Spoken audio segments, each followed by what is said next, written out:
A little bit of continuation from the play you had last week. Yeah, for the most part, started off nicely, almost made it on the first, started off a nice birdie, and then two bogeys kind of settled things back down pretty quickly. But yeah, did a pretty good job from there, just keeping it fairly simple. A lot of fairways, a lot of greens. So yeah, nice solid start, and that's really all I wanted out of a Thursday. How did the course play a little differently when you guys came back out from the break? I got quite a bit softer. Had a couple like minor mud balls. I'm sure some guys were getting some more than I did. So don't blame all the bad shots. May not be on purpose. The greens were definitely a lot more receptive. It was tough controlling spin. Luckily, I only had one wedge shot, but it ripped back pretty good. But yeah, it was still good. I mean, still a premium to hit it in the short grass, stay out of the rough. Rough probably got worse being that it was wet. So luckily I didn't have to deal with that too much.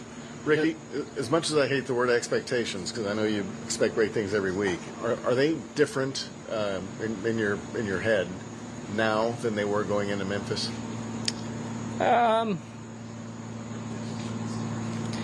Not necessarily. I feel like things have been heading in the right direction, and I've been in a good spot for, a few months now of knowing where the game is and it's continuing to get better.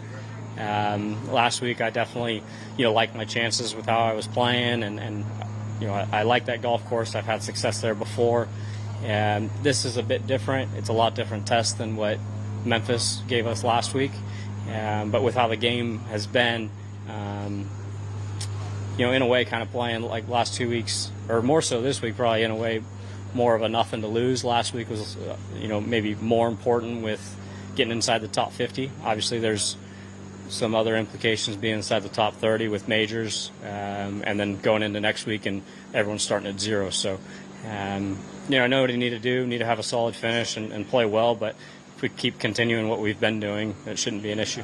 If you don't make it to Eastlake, will you leave here disappointed? You're always disappointed. As we look at the year? Yeah, I think it's more of a perspective thing. As a golfer, unless you win, the initial is that you're always disappointed until you kind of look back and try and piece together, okay, what was good, looking back through the season, how I continue to build and how I manage the body and stuff I've been dealing with there, and continuing to get better and ultimately trending into where we are now. But yeah, every time you fall short, you're always disappointed as a golfer. You said earlier this week you're not paying attention to the specifics of what you might need to finish. I'm just wondering if you'd reach a point at some point this week where you will kind of fully check in and understand what you need. Well, I think someone mentioned it in an interview. I heard 13th thrown out. I don't know if that's right or not, or how close that is. There's some other situations where, it's dictated by where other guys are at and how they finish. So all I can do is, go play some good golf and, try and go put myself in a position where I can go win this event. A win, there's no questions on where that puts me. So, just need to keep executing, playing well, and, see if we can get ourselves a tee time next week. In the lead up, there seemed to be a consensus that distance would be like an overwhelming priority on this course, just given how long it is. But it seems like when you look at kind of the top guys, it's all approach play that is separated so far. Just wondering kind of your take. Does it feel like a second shot golf course? Like what do you feel like it particularly emphasizes? I think it's a good combo. I mean, yeah, that distance can help on holes, but you don't necessarily have to hit driver on a lot of holes. You can get away with, I carry, basically a strong 3-wood, and it's not all drivers out there. But playing from the short grass is key.